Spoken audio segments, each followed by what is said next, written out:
Movilización da Asociación de Afectados polas inundacións do río Valdecorvos en Pontevedra. A veciñanza das rúas Casimiro Gómez e Padre Fernando Olmedo amosan a súa preocupación pola posibilidade de que se repitan os asolagamentos de anos anteriores. Denuncian que as administracións non fixeron os deberes. Que tal, saúdos? A oposición de Poio acusa o alcalde de ocultar o sablazo na factura da auga. BNG e PSOE acusan o Goberno Popular de mentir e ocultar a veciñanza brutal suba das tarifas da auga e o saneamento que se contemplan no novo contrato da auga. O Goberno local acusa a oposición de mentir e asegura que con este contrato se mellora a calidade no servizo.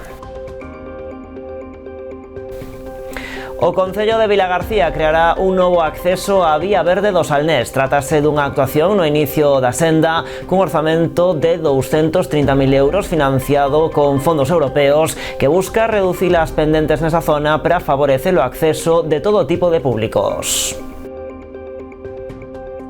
A Asociación Galega de Axuda aos Enfermos de Alzheimer conmemora o 15 aniversario da posta en marcha do seu centro en Ribeira. Para celebrar a efeméride, a entidade organizou un acto no que os propios usuarios e as súas familias foron os protagonistas. A Feira das Culturas Galegas volve a Pontevedra. Do 28 ao 30 de novembro, o Pazo da Cultura acollerá a 18ª edición de Culturgal, con 225 actividades programadas, a participación de 750 artistas e profesionais do sector e un cento de expositores. A cita chega este ano batendo marcas. Este sábado, 1 de novembro, vai ter lugar a 11ª edición da Carreira Popular de Rianxo. A proba, aberta a todas as categorías, reunirá preto de 800 participantes. Con todo isto comezamos. Están vendo as novas do día en Canal Rías Baixas.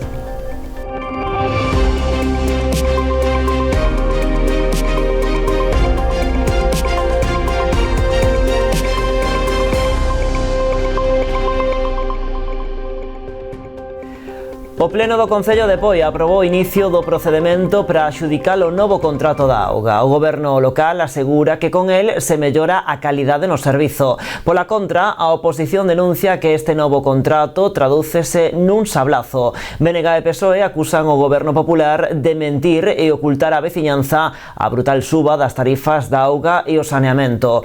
Hoxe os socialistas fixeron público un documento que lles facilitou o alcalde no Pleno, onde din que dan claras esas subas abusivas. O Pleno do Concello de Poio aprobou o inicio do procedemento para adxudicar o novo contrato da auga que, segundo o Goberno local, permitirá mellorar a calidade do servizo e executar investimentos por valor de case 15,5 millóns de euros en obras de ampliación e mellora das redes de saneamento e abastecemento en todo o municipio. Na sesión, o alcalde defendeu a transparencia do proceso, pero tanto BNG como o PSOE acusan o Executivo Popular de ocultar á veciñanza unha suba abusiva das tarifas do abastecemento e o saneamento. Hoxe, os socialistas acusaron a Ángel Moldes de seguir negando esa brutal suba, ocultando a verdade á veciñanza. A formación fala dun auténtico sablazo cunha tarifa pro primeiro e segundo ano e unha máis elevada pro terceiro. No primeiro e segundo ano se elevan as tarifas de maneira moi significativa, pero no terceiro ano un sablazo absoluto. Creemos que esta estrategia non é normal, non é razonable, os contratos se fan de maneira lineal, este salto só ten un obxectivo que é ocultar a verdadeira subida, a subida grave, o gran sablazo hasta despois das eleccións. Non ten outra explicación. Os socialistas denuncian que soben todos os parámetros tanto no abastecemento como no saneamento. Neste último caso, oculta de maneira flagrante que introduce unha nova cota variable que antes non existía en función do consumo. Isto é o que dispara o recibo hasta límites que consideramos inasumibles. Hoxe, o PSOE fixo público un documento que lles facilitou o propio alcalde durante o pleno cos cálculos oficiais das novas tarifas incluídas no contrato da auga. Din que se trata de información reveladora. Aquí se ve claramente a mentira, se ve claramente como oculta aos veciños a realidade. Vemos efectivamente como o que decimos nós é bastante prudente, porque nós nos limitamos a denunciar abertamente o que afecta a maioría dos veciños. Os socialistas poñen exemplos de como afectará esta suba aos fogares e tamén a negocios. Neste caso, aseguran, un establecemento pasaría dun valor actual con consumo de auga de 64 euros a 278. Partindo desa táboa do goberno local, apuntan que un pequeno bar vería incrementado o seu recibo nun 800%. Por último, convidan a veciñanza a entrar na súa páxina web onde puxeron en marcha un comparador de tarifas para que cada familia ou negocio poida calcular como afectará aos seus petos este novo contrato. E o Partido Popular de Pontevedra propón a creación da primeira biblioteca municipal da cidade. Hoxe o voceiro Rafa Domínguez demandou ao goberno local o cumprimento da normativa que dixo establece que todos os municipios que superen os 5.000 habitantes deben dispoñer dun servizo de biblioteca municipal.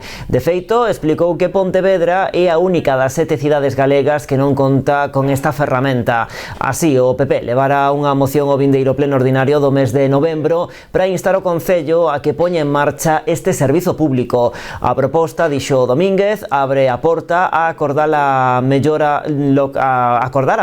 localización posible para crear a biblioteca e sinalou que debe servir como un espazo de integración social, de fomento da lectura e da cultura, de apoio á investigación e o desenvolvemento profesional, de reducción da fenda digital e de promoción da igualdade de oportunidades. ¿Y saben qué ciudad no tiene una biblioteca municipal, lamentablemente? Pues Pontevedra. Pues lamentablemente la capital de la provincia no tiene biblioteca municipal. Y para nosotros, desde el Partido Popular, creemos que esto es un motivo de vergüenza.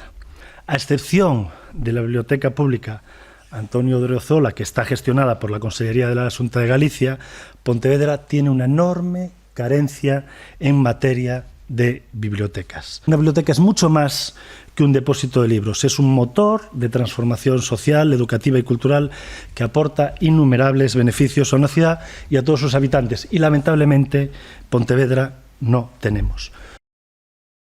A Conselleira do Mar mantivo este xoves un encontro co presidente da Autoridade Portuaria de Vilagarcía. Esta visita é a terceira que realiza a responsable de mar a unha das 5 autoridades portuarias, logo de estar nas da Coruña e Marín. No transcurso do encontro, Marta Villaverde e José Manuel Cores Tourís analizaron posibles vías de colaboración en aras de impulsar a actividade pesqueira da comunidade, xa que a Xunta, a través de Portos de Galicia, xestiona 122 dos 128 peiraos existentes no litoral galego.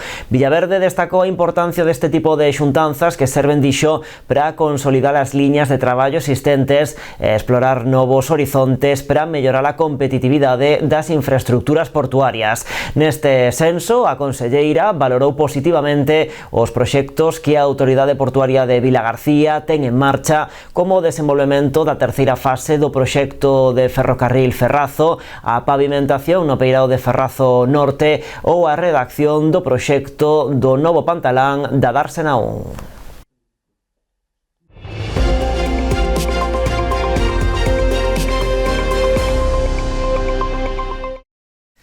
A veciñanza da contorna das rúas Casimiro Gómez e Padre Fernando Olmedo en Pontevedra mira con preocupación a chegada do inverno e das fortes chuvias. Hoxe a Asociación de Afectados polas inundacións do río Valdecorvos mobilizouse para visibilizar o seu medo ante a posibilidade de que se repitan os asolagamentos de anos anteriores. Creen que, unha vez máis, chega a época máis complicada do ano, con moitas preguntas e sen que as administracións fixeran os deberes. Moitas preguntas e aínda máis incertezas e preocupacións é a realidade que afrontan os veciños da contorna das rúas Casimiro Gómez e Padre Fernando Olmedo. Coa chegada do inverno e a da tempada das chuvias máis fortes, eles miran para o ceo temendo que se repitan as inundacións de anos anteriores. Nos vemos que hai moitos presupuestos, hai moitos proxectos, pero están todos no aire. Entón, o que queremos é que traballen, que se coordinen e que fagan unha proposta real, seria, que vaya coordinada entre as dúas administracións, que é o que é necesario. Aquí precisamos coordinación entre as administracións, senón non se resolve o problema. Hoxe, eles mesmos calzaron as botas e as roupas de auga para revisar o estado do río Valdecorvos o seu paso polo Centro Galego de Tecnificación Deportiva nun acto de protesta organizado pola Asociación de Afectados polas Inundacións. Entón temos moitísimas preguntas que non sabemos, que tanto o Concello como a Augas de Galicia non saben a resposta. Non lles convence, por exemplo, a proposta do Concello de construir un novo colector na rúa José Malvar. Ese tubo que está alimentando a Ence ahora mesmo tamén vai impedir ese rebosadeiro e xa está impedindo o cauce actual do desagüe do Valdecorvos. Entón, esa zeta que se fai no Ponte dos Tirantes vamos ter o mesmo problema, é dicir, vai chegar a auga correndo ata esa zona e vai volver para atrás, vamos a estar nas mesmas. Entre outras medidas, o colectivo pide a retirada do colector de fecais situado no río e que o Concello aproveite a reforma da rúa Casimiro Gómez para cambiar a súa localización. Tamén que se realice un mantemento real e efectivo dos servizos soterrados. Aí teñen que facer unha limpeza. Facer un mantemento o mellor soluciona o 50% dos problemas. Entón, cando haxa unha chuvia que non é tan copiosa como as que estamos vendo ahora mismo en Sevilla e como foi na Dana o ano pasado, podemos solucionar unha chuvia que é máis ou menos asequible para este tramo, cun mantemento mínimo, é dicir, facer unha limpieza da tubaxe que está soterrada. Ademais, preocupa aos veciños o impacto que a construción de novos edificios, tanto na antiga parcela de Tafisa como na zona de Valdecorvos, pode ter na súa problemática. Creen que estas actuacións van reducir aínda máis a permeabilidade do solo. E siguen construindo na zona de Valdecorvos, e siguen construindo na zona de Tafisa, e siguen construindo todo ao redor, co cual eso vai tamén restar capacidade de absorción, vai ocasionar aínda máis inundacións e os tempos de retorno son moi diferentes dos que se están calculando agora. O percorrido real do río Valdecorvos ou se ten a dimensión necesaria para toda a auga que recolle das pluviais son outras preguntas que se fan os veciños e para as que creen que non hai respostas claras. E todo mentre se aproxima un inverno o que se chegará, lamentan, sen que as administracións teñan os deberes feitos. O Concello de Vilagarcía creará un novo acceso á Vía Verde do Salnés. Trátase dunha actuación no inicio da senda que busca reducir as pendentes nesa zona para favorecer o acceso de todo tipo de públicos. O proxecto conta cun orzamento de 230.000 euros financiado con fondos europeos. Vilagarcía quere mellorar o primeiro dos accesos á Vía Verde do Salnés, un itinerario que une o municipio con Caldas e Portas. O Concello vai actuar no inicio da senda para reducir a elevada pendente que ten nese punto. Tiña unha dificultade, que o acceso á Vía Verde se realizaba bueno, de momento é a alternativa, por eso estamos traballando, pois se realiza a través do camiño do Río da Velle. E ten unha dificultade porque ten unha pendente moi pronunciada, superior ao 10% en algún tramo, e dende logo dificulta o acceso a persoas con mobilidade reducida. O Concello destinará a esta mellora 230.000 euros a través de fondos europeos. A actuación suporá que a Vía Verde medre no treito Vilagarcía. Verá un novo acceso a Vía Verde a través da Rúa do Charco, en Loenzo, e suporá ampliar esa Vía Verde pois 271 metros.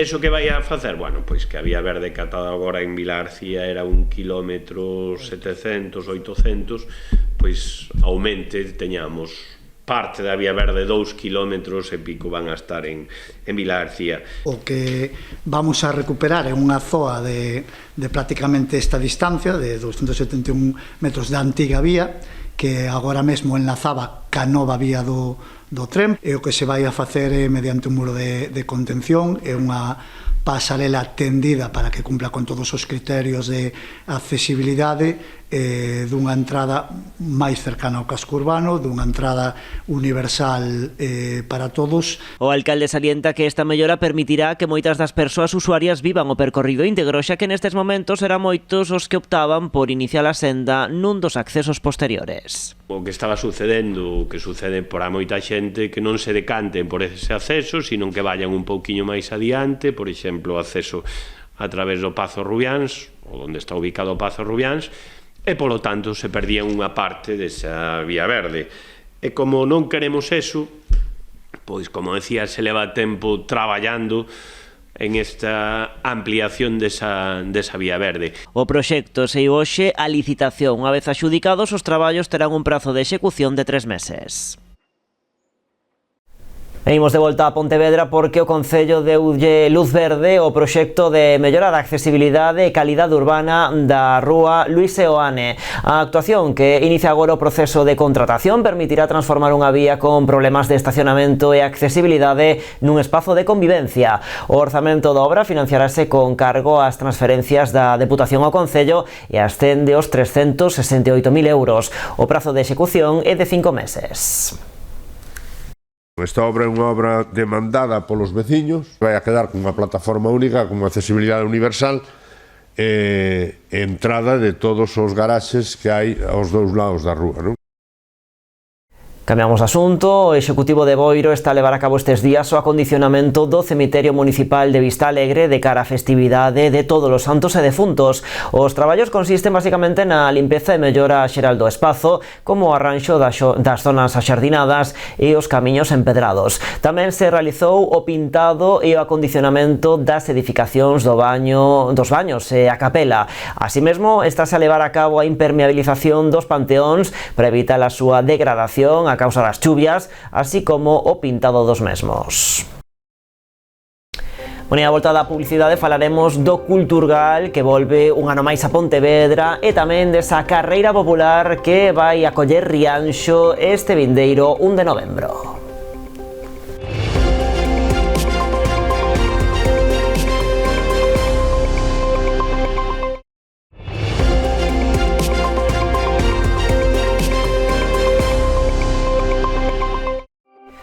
Continuamos aquí nas Novas en Canal Rías Baixas. O Concello de Lousame iniciou estes días o programa Lousame Parroquia a Parroquia, unha iniciativa posta en marcha polo novo goberno que preside Esteban Ares, que ten como principal finalidade achegarse aínda máis á veciñanza.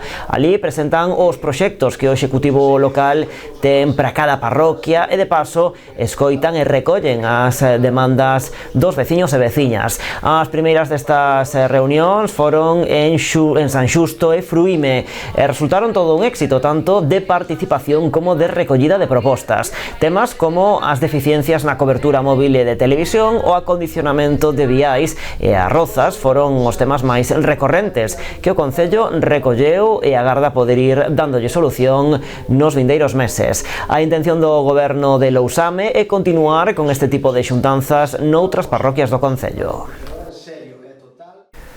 Máis asuntos. A Asociación Galega de Axuda aos Enfermos de Alzheimer, a Gadea, conmemorou esta mañá o 15 aniversario da posta en marcha do seu centro en Ribeira. Para celebrar esta efeméride, a entidade que preside Isabel Gei organizou un acto no que os propios usuarios e as súas familias foron os protagonistas.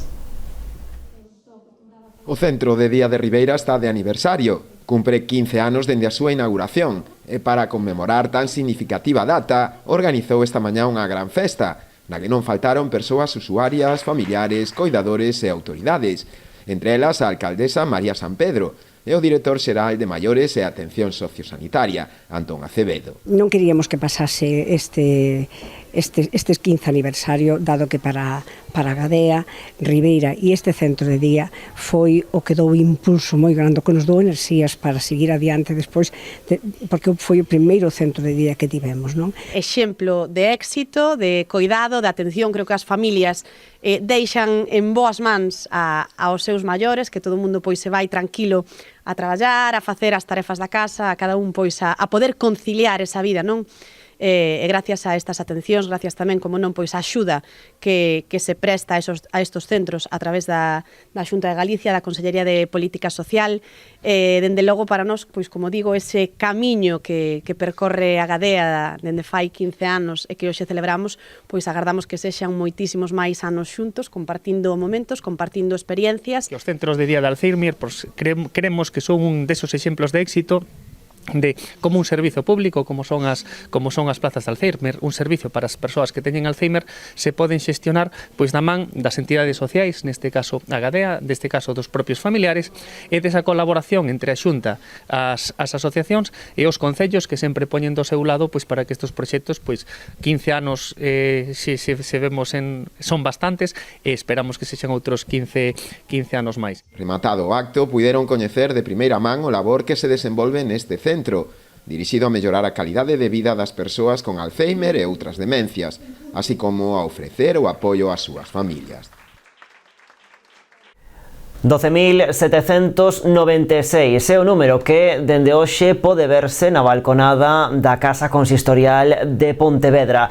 Vai acompañado dunha pregunta, e se deixamos de contar víctimas e contamos maltratadores. 12.796 é o número de maltratadores con sentenza firme entre 2015 e o 2024 que se contabilizan en Galicia. E a mensaxe que centra a campaña do 25 de novembro do Concello de Pontevedra é que este mediodía se puxo en marcha co despregamento desta faixa na fachada da Casa Consistorial. Con esta iniciativa o goberno local busca virar o foco cando falamos de violencia machista. O acto de despregamento asistiron representantes de todas as forzas políticas que forman parte da corporación municipal. Queda moitísimo camiño, sigue habendo violencia, sigue habendo discriminación da muller a todos os niveis da sociedade, por lo tanto moito ánimo, que saiban que as mulleres que son receptoras da violencia machista non están soas, que hai moita xente na sociedade e homes tamén que vamos a apoialas sempre, e unha campaña deste tipo pois é imprescindible facela mentre siga sendo unha realidade que non nos gusta pero que sigue existindo, non? Campaña que pon o foco onde se ten que poñer, que son nos agresores. Nos invitamos a abrir un debate, porque creemos que debemos ser firmes e calquera persoa que se defina feminista sabe que sempre hai que estar del lado das mulleres que denuncian, sexa quen sexa o presunto agresor. Hoxe un día de unidade, o Concello de Pontevedra ten a sorte de ter forzas políticas que todas estamos a favor do feminismo e, sobre todo, estamos en contra dun negacionismo que cada vez aparece máis visente na nosa realidade social. Isto é unha violencia estructural, unha violencia machista e hai que pôr o foco nos maltratadores. Eu leín outro día todos os actos da campaña do 25N, estou especialmente agradecida e contenta que xa o manifesto do 25N van a dalo as miñas compañeiras de tantos anos, abogadas do turno de violencia de xénero, no que estiven tantos anos e que estou segura que farán un excelente manifesto.